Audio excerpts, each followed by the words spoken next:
But it's still getting close. All right, It's getting we're close. with old man Ollie Hoare here, lamenting that he's 26 years old. Yeah. Wait, so yeah, how long, as a 1,500 meter guy, how long do you think you can go?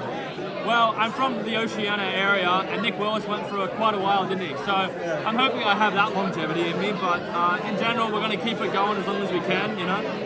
Enjoy being able to compete at that event, because obviously when you get older, it gets probably a bit harder to get in that speed, but particularly the way it's run now. But in general, yeah, I want to keep it going as long as I can. I know Dathan's eyeing out the 5K. As we speak, I think he's excited to see what I could do in the 5K in the future, but right now 1,500 miles all focused. Mario, Jared, and myself pretty much got a nice group there to focus on that 1,500 mile and push it for as long as we can. And you said the way it's run now, I think with the last 2 or 3 global championships, they're fast. Yeah. It used to be like that was like a recipe to lose. Like El Garouche couldn't find out a way to win the races. Yeah. Why do you think it's changed? Like, it used to be like, I don't know if nobody wanted to lead, but you think that's just like the Jakob effect or the Timothy Chariot effect? Like, why is that how they're run now? I think it's actually the Matthew Centrowitz effect. I think after Centro won Rio in 2016 in a time of 3:50 with a 50-second close, I think kids like me included looked at that and said, well, if I run really hard and train really hard and run low 330s, then I prevent that from happening, and I maybe have a closer chance to win or medal, and not leave it up to so much of a chance of a tactic race. I can kind of limit more factors. And I wasn't the only person to think that. I think Jakob thinks that. I think Timothy Chariot, after Doha, running 3:29, going out 1:51, knows that. Like if he can like kind of break the field early and then just run off pure just strength, speed, endurance, strength that can produce results, produce medals, and it has for Jakob. And it has for Jake Whiteman. Jake Whiteman ran a 7:37 3K in New Balance before he won World Championships. He never did that before. He's mostly an 8:15 guy, but he tried to bridge much more strength early on to kind of being able to produce a race where he knows, well, if it's going to go 3:30 or lower, I've got to be able to have the strength to be there and to close as well. So, and that's why I think the whole sport's changed the way it's trained. Double threshold's important. Threshold is extremely important now for middle distance runners to be able to have that strength year after year, consistency, and then add in the layer of speed into it. I think it's producing guys that can more easily run 3:30, 3:31. I think the shoes have also helped. You have shoes with extra foam, with extra cushion, more support. The super shoe era, which is now just the shoe era because everyone's got them, has developed athletes that can run hard workouts and come back the next day and run again because they are able to compete at such a high level or put their body through such a high level and being able to respond and recover quicker. I think that's just changed the way that event's run because I think now when you look at a lot of diamond leagues, a lot of races in the 1500, they're running in low 330s where a lot of championship races were 3:30 races, but they were much more like that was it, that's all gone. Where I wouldn't be surprised going into Budapest or Paris that semi-final to final will be low 330s to qualify, which will be hard, but people will train for that, and I think that's just the way it's developed. I think Jakob is almost perfectly like perfected it, but other athletes like myself, Mario and Jared know how to race that. And we're going to try and train like that to produce those races because we believe that's the way that the event's kind of leading towards in this generation of runners. Great answer. With the talking about the shoes, so will you guys go hard 2 days in a row now, or you'll go easier on the next day, or harder the next day, or what do you? Maybe leading into like obviously it's still early on these days, but maybe leading into like the summer racing, we might double up workouts on the days. Like have a big workout, but break it up into 2 sections and really put a lot of quality into it. But for Dathan, I know like for him, he's much more happy to put us in spikes early for longer workouts because he knows that we can recover off the cushioning that we have, the support that we have with the shoes now. So say it again. What did you say? With Dathan's definitely more comfortable with us being in spikes earlier. Like so, if in a workout you're doing a 10 by mile workout, but 8 miles in, Dathan's like you can get into spikes now. He's more comfortable doing that because he knows that the spikes, or the shoes that we have now, we can wear, we can recover them. We get into the next session the next day. It might be a double run, but the body doesn't feel as worn down, it doesn't feel as broken down. So, but we're able to kind of work out harder because we have the shoes and the technology to be able to recover better. And the double threshold, how long have you been doing those? We actually haven't been doing those. We've actually been doing. You just mentioned it. Well, I mentioned that a lot of athletes do it to Let's train. say I feel like it's the new. Yeah, new it's a new phrase thing. this I year. know. It's been around, but I know Mike Smith Elite and a lot of others in college will do the double threshold. We haven't personally done it. We've done a lot of longer threshold. We'll do threshold that would consider to be double threshold, but we do it in one session. And I'm fine with that. I think Dathan's happy with that too. What do you mean in one session? How? Explain. So like if we did a longer fartlek or a longer tempo run that maybe goes for 70 minutes, that's our threshold, and you could definitely break that up into a double threshold. But Dathan, I think, loves to be able to get it all done in one, and then be able to recover, recess, reprocess, and go into other sessions. I think for us, that's what we're happy with, training wise. And I mean, it has been mentioned. I mean, George Beamish, he's going to mention double threshold because he comes from an AU. He's come from double threshold situation. And I know Dathan, maybe later on in the year or maybe in the next few years, once our bodies are at a place where he's happy with doing a double threshold workout, maybe potentially doing it. But right now, I know we'll do double workouts maybe leading into outdoors later in the year, a couple months or 6 months time. But right now, I think our training's been done so well because we've been very confident in where we are. With what we do. We always hear double threshold, we hear workouts, we see Joe Clickers on Strava, looking at everyone, getting excited about what people are doing because we know what we're doing works. But in general, yeah, I think the longer workouts, longer thresholds, being able to train as a team together has been the benefit for us to produce these results so much earlier on. Did you study his runs on Strava? I don't have Strava, I just hear about it. it. You look at Joe? Oh yeah, no, I mean, I do love Joe because he gives me all the insight, you know. He's our guy, he's our Strava guy. So in general, it's been nice to be able to talk to Joe, kind of assess. Like he's like, okay, these boys did this workout, we're doing this workout, we're fine, we're chilling, we're cruising. But sometimes you might see something where he's like, I don't want to talk about it. And then until we do a good workout, and then Joe's like, we're fine. So he's our Strava reporter. I think Alicia. Ignorance can be bliss, you know. Yeah. I wouldn't want to know that. That's exactly where I come from. Ignorance is bliss. Like I sometimes forget my GPS watch, so I have to put things in. I'm like the opposite of that sort of stuff. I always either forget or not paying attention. So with Joe, it's nice to know what's in the loop, but then also take a step back and just focus on what we're doing because it has worked the past few years, and we're getting better, we're getting stronger, we're learning more, and that's the exciting part about the journey is just taking it to the next level, and that's what all the boys are doing. So, this weekend, 153 at 880. People are talking about sub 350, but my math makes that a lot faster. Like, How fast do you think it can go? Well, I think the boys, I think the three boys, Mario, Jared, and myself, everything is a good day, sub 350, a great day, faster than that, under 348. I think personally, my strength and everything that's going through the past 2 years leading up to this, Dathan and I are very confident.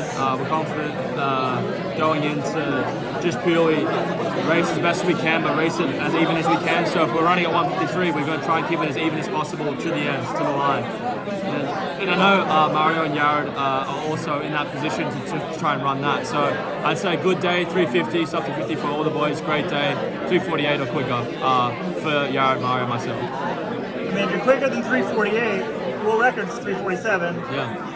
You might as well, right? Yeah, we might as well. We're going to see what happens. Obviously, like you don't know until you get on the line and you go through 800 at 153, and then you'll know from there. So we're confident in our ability. We've had some great sessions training together, and I know Jared, I know Mario, I know myself. We're finishing those sessions feeling very confident and very, very strong in our abilities. So going into it, obviously we're going to have to see what happens. You know, races sometimes don't turn out the way that you want to, and sometimes it doesn't turn out the way that it is when you come for your training, but I think we're confident enough to go out there and risk running that quick and to hold it even, to produce an amazing result on Milrose. So, and Dathan's confident too, doing that as well. So the three of us are going to go in there and give it our best shot. Yeah, I mean, look, Kajelcha wasn't a miler, he's got the record. Yeah. I mean, Cheserek, not even Super Spikes, is top 5 all time, so... Yeah, and we have probably the best bike in the world, and we have two athletes, Mario 4th at Worlds, Jared 728 coming off, feeling very confident, myself 347 at Oslo. The ability I think will be there, we just have to muster it together, and I think Milrose can be the place to do it. We have the crowd, we have the atmosphere. Cole Hocker's going to be there too, he's going to be incredible too. So we're going to have pressure, support to push for a fast time, and we're looking forward to that. Between the three young guys trying to get out of yard, you guys can't all be exactly the same in practice. Like, No. do you have certain strengths that he doesn't have? Like, how do you guys shake out? What are the differences? Yeah, I think Mario is much more of an 8'15" guy. I think Yared's closer to where I am in strength-wise, but I'm still a bit stronger than him just because I've been in the system a lot longer. But speed-wise, if we're doing a speed workout or speed endurance workout, we're all the same. We show that we're all the same. Some people might be feeling better on the day than others, but we all keep it the same. But in general, strength-wise, I think I'm a bit stronger than the boys just because I've been in it a lot longer. But they're slowly improving, and it's just going to be interesting to see training together with these amazing athletes and then going into racing and results, Budapest, Diamond Leagues, where we're going to, kind of scale, like where we're going to be scaling up towards. Because there's always going to be adversity when it comes to the sport, whether you're not doing as well as others. For Mario, Yared, and myself, but the expectation and the anticipation is also high for us. Is it different for you this year? You got essentially 2 milers now in the group with you. I mean, it is different because I have 2 guys that can probably run sub 230, and sub 230 wins championships. Jake Wyman, for example, and I have 2 guys that can probably beat Jake Wyman. I have 2 guys that can probably beat Jakob if they're running well and they're running right. To have that as a privilege, but it's also, a reality check that now that I have a team that's the best in the world, I have to adapt my mind to knowing that they are who they are and who I am, and I'm going to go and race the way I race and try and move forward and produce a result that I know I could do. So that's just all kind of a new experience for me and for them. So we're looking forward to this season, kind of learning that together. We're always going to be mates, but the start line, we get to business, finish line, we're mates again. So that's the plan moving forward, yeah. This is really the first time you guys have squared off, right? Yeah. It's going to be interesting. There's going to be bragging rights. We'll see if you guys are still friends next week. But yeah, we'll find out. Real quick, the shoe. You said you think you're the best shoe. That wasn't always the case. Like, when did you even start running in the on spike? Do you still wear? Do you guys test the other shoes at all? Like, how do you know that, or you can just? I mean, I was running in unbranded Nike Dragonflies leading up to when they were doing shoe development when Nike Ollie didn't have a shoe. I was in St. Maurice, Switzerland when I put on my first pair. I ran around the track and I told Jordan, the product developer, that I was going to run it in Oslo. And then in Oslo I ran 3:47.4. So for me, ever since putting on that spike, ever since trusting my team, it's been a no-brainer. I've never had a doubt in my mind that we have one of the best spikes in the world.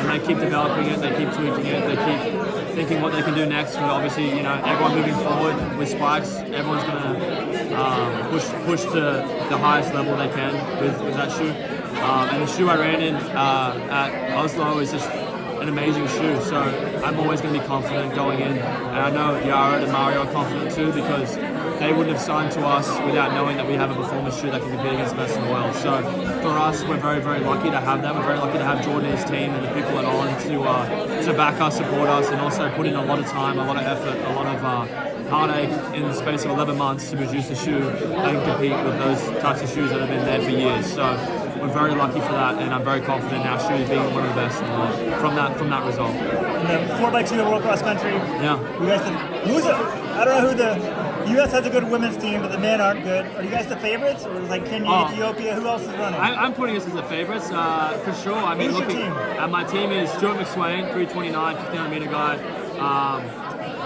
Amazing cross-country runner as well. He's run 12:57 in the 5K. Jess Hull, sub 4-minute 1500-meter girl.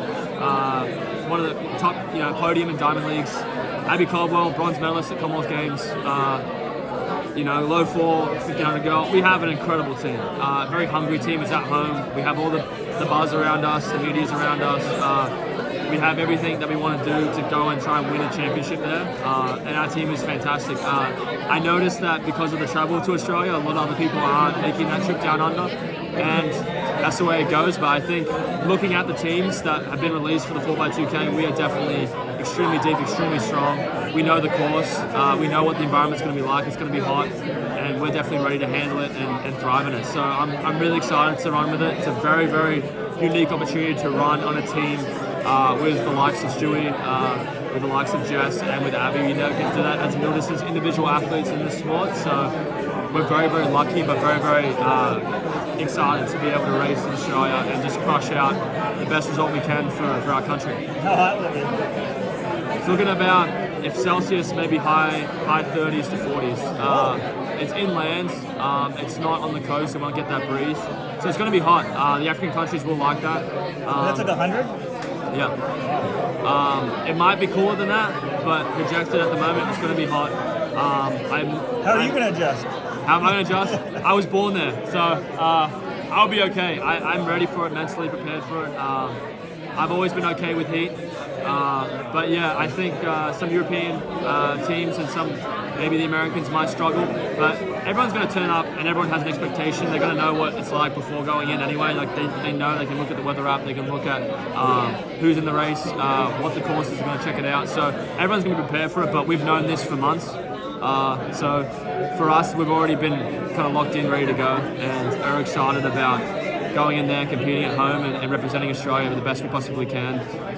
It's a unique privilege to compete, represent my country, and at a world stage to do it in a relay. It's going to be exciting. Coming off Milrose to that, it'll be an incredible experience. Yeah, wish I was going over, but yeah, I was, and then I was going like 2020. What were you saying? Yeah. Well, my kid wasn't even alive then. Yeah. It was going to be my last thing before my kid was born, and I'm like, I'm going to Australia. I've always wanted to go. And it's unfortunately knocked a lot of people's plans to come to Australia, but I implore you, come to Australia. 2032 Brisbane Olympics is going to be happening in Australia. That's it. I'm there 100%. Yeah, so I really hope. What? Yeah. Okay. Thanks. Good luck.